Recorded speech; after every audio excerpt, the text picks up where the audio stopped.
digestive really takes the biscuit, doesn't it? I came up to Almoree. This is the 29th day of March 23. Just for everybody, it's such a transformation from Monday, with bright blue sky and sunshine all day. But that's Scotland, isn't it? It's not cold. You can see the clouds moving from a southwest direction to the northeast, so it's all right.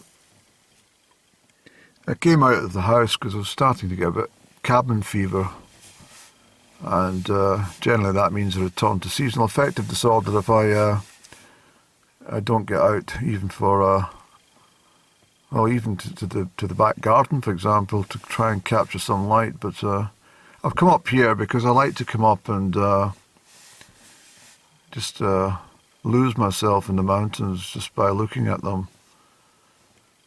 To a lot of people, I might come across as rather peculiar in much of my dialogues on this channel, but that's just the way I am. And you'll never get me 2 days running being exactly the same. I wouldn't want to be anyway. I like to have variation on my channel, and I like to have variation in my mind and how I view everything. Some things don't change, of course, but on the majority I like to just come about. I listened to some gentle music there on the Gaelic radio station. I won't put it on, but it wasn't so much, it was more chit-chat, because it is, it's 7:20 in the evening. Excuse me. And just by letting your mind wander slightly, it just brought to mind, I remember listening to a radio station called Radio Clyde. I don't know if it still exists. I'm sure it might do, but back when I was listening to Radio Clyde in the, probably to the mid to late 70s, it was, you couldn't hear the station. There's nothing wrong with the volume button. You just, it was so, it felt so distant that you had to, really put your ear to the speaker part of the tiny radio set I had. And I enjoyed doing that. If any of my brothers come into the room and saw me with this, my ear stuck to the transistor radio, they would just automatically say, Radio Clyde, you listen to Radio Clyde? I says, yeah. Knew that. But other things I used to do was rather peculiar. Well, let me just say as well, because I was thinking about this, that this generation now, where everything's I can't speak, digitalized, and the press of a button, it's all there, and everything's as clear as you want. Well, having a radio the old-fashioned way, it was wonderful. Just as I've mentioned, I think I have mentioned this previously, but turning the knobs and dials and stuff, and having the aerial erect from the little radio set, and moving it around the room, trying to pick up different radio stations from all over. I did mention the one that I had at my grandmother's house when I was a very young boy, that was in the shape of a very small suitcase, where you unclipped it and opened it, and got the aerial up in there, and you started fiddling about. And I was always, I did mention before, I said that's where I found out about Budapest and Berlin and different parts of the European continent, just a result of staring at the radio dial. Radio well, I never listened to Radio Copenhagen, but I'm sure it was there. But I don't think we managed to pick up that much. But I enjoyed listening to radio in that format because you had to really listen, and so therefore it gave you good listening skills. Someone was chatting on the radio about something, you had to listen very, very intently. Whereas now, if you miss what they said, you just zoom back and re-listen to it. That's not very good, is it? It's not really. I mean, it's handy sometimes for maybe if you want to try and catch the name of a tune or something. But anyway, I'm not going to rant on. But another thing I was thinking about there as well. I hope this is of interest to you. I just chat away at my own leisure. I don't really bother about any subject matter, but I was just thinking as I came around that corner, and well, yeah, this is while I was driving, I was saying to myself, there's such a different perspective when you get up high, and I've mentioned often that's why I go up into the mountains, the high tops and stuff, because you do get a different perspective, not only of the landscape, but also of your own self. And I've tried to think back as to the earliest point when this is happening, and as I came around that corner, I just suddenly remembered that my grandmother, I spent a lot of time there as a child, hence why I mention her often, but that lived in this very, very old-fashioned house, absolutely stacked full of everything. It had literally everything in this house. But I remember her, these wooden steps, and she would hear a bit of a click-clack with these steps, and she goes, "Andrew, what are you up to?" I said, I'm just going to check something with the steps. And she goes, "Well, be careful, will you?" And I remember this clearly now, but this is where I first started climbing these wooden steps to go and sit atop at the very top spar. I mean, I think a couple of times I went into the loft. I did, yes, because I remember finding lots and lots of interesting things, but then realising that I was in danger up there, I just decided not to go any further. I was only about 6 or 7 years old. But certainly I used to like sitting on top of these steps. These folding steps. So if you've got a step ladder or something in your house, I highly recommend, I mean, please take care, but I do recommend that you climb to the top of the step ladders and sit a while at the very top, even if it's in your lounge, and you will find an entirely different perspective on your own surroundings just by sitting at the top of the steps, the step ladders.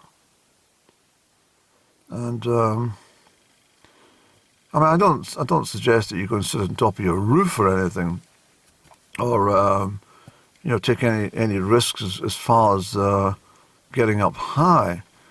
But certainly, just make a point about getting a different perspective. Even if you stand up, you make sure you're not in danger, or breaking any of your furnishings. But if you've got a very, very solid chair and your slippers or something you're wearing have got a good grip, then why not get on top of the chair and stand up for a while and have a gaze around the lounge and see how different everything looks.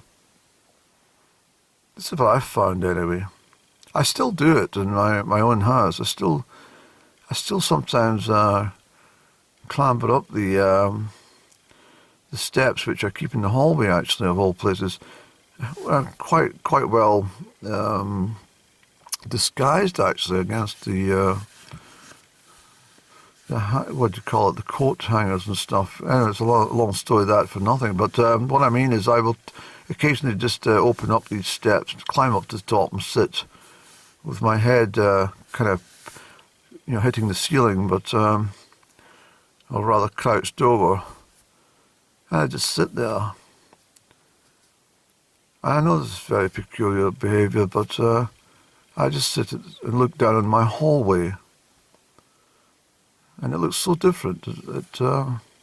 I maybe sit up there for maybe 40 minutes, 45 minutes, something like that, and then I'll gather myself together and come back down again and fold up the steps and put them away until the next time.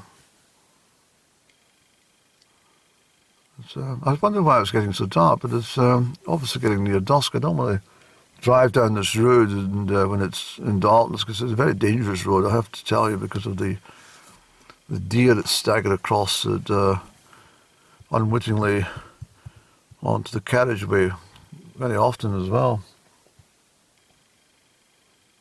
It's a rather silent, gloomy night, and I quite like that as well. I would have stayed a little in the house and maybe read a while or something like that, but I think with the light streaming through the cloud and this realization it's a trifle time till dawn, I thought to myself, let's scoot out and do a little drive up to Amory and have a little chat from the motor. Yes. Mm-hmm.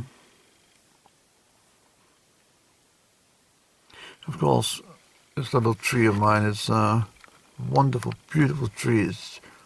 It just sits and listens to me.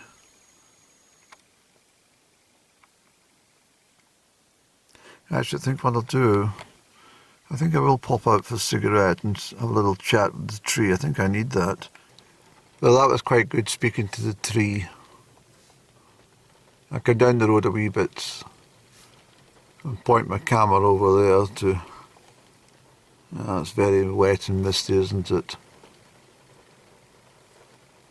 Even the slopes of Millream here in the southeast are looking quite bleak at the moment. You probably hear the rain. What the tree said to me, in her own little words were, don't worry about anything. Sometimes you just have to be still. And sometimes you've just got to be patient. And sometimes you just got to wait. Not for instruction, but for things to happen naturally.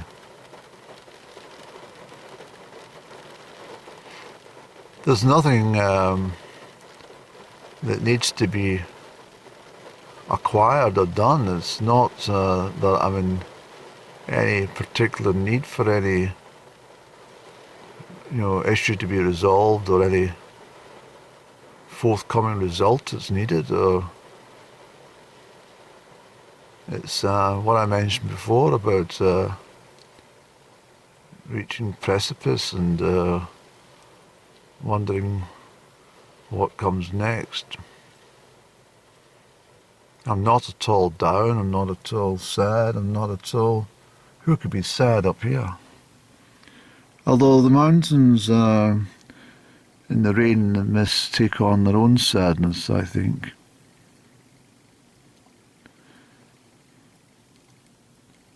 A great friend I admire very much, when I posed the thing to him, I said that the glens always feel like they're weeping when there's mist and rain. There's always such a dark foreboding and sadness that exists in many of the Scottish glens.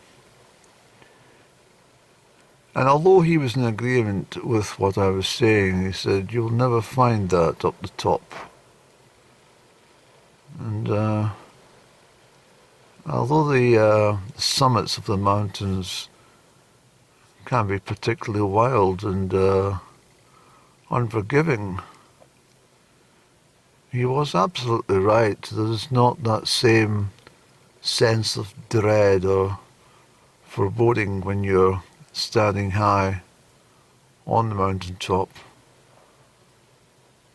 peering down into the valley, looking across the broken mountains and undulating landscapes stretching in all directions.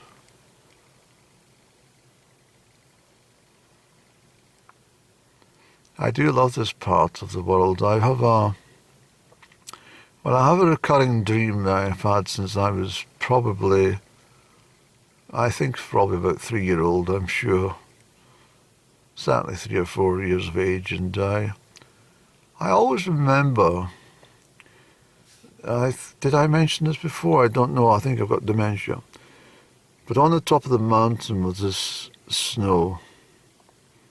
Yes, I did mention this. And the rain's gone off. It's wanting to listen to my story. How interesting. Well, this mountain is Benhonzi, out that way. Benihon, at just over 3,000 feet.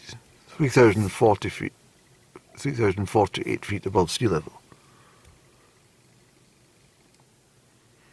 And before I even knew what this mountain looked like, I had already dreamt about it. And when I first saw the mountain, I thought, that's that mountain in my dreams. And it wasn't until the 5th day of March in 2022, when I was up here, what was it now? Goodness me, Andrew. I'll put the name up. Yes, I forgot the name. It's a Gaelic name. It's some distance this way. And anyway, whilst on top, I realised, well, this is the part of the dream I never thought I would realise. I can actually see the top of the snow-covered mountain that was always my dream since I was 3 or 4 years of age. And now I see it quite clearly ahead of me. And it was a very, very wonderful moment. Truly.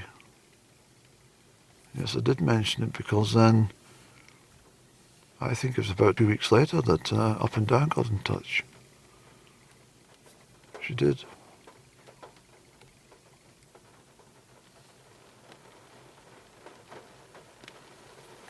I never really manifested her arrival,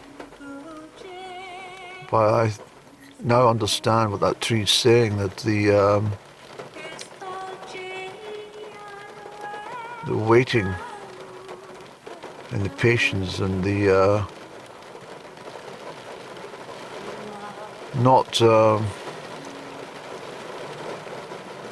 not wishing for anything to happen at all can sometimes make it happen.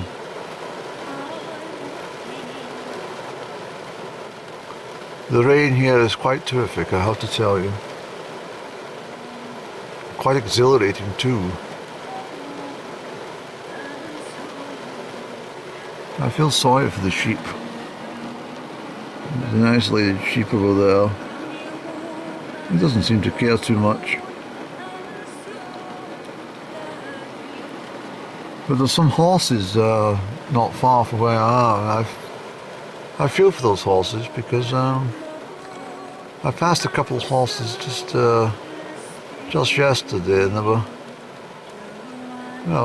they have feelings, these horses, because they're standing in the rain. They were utterly miserable. And I could tell that they were really downcast about the conditions. So I shouted to them, sorry, I can't do anything for you guys. And they looked over and they said, it's okay, we know that, Andy.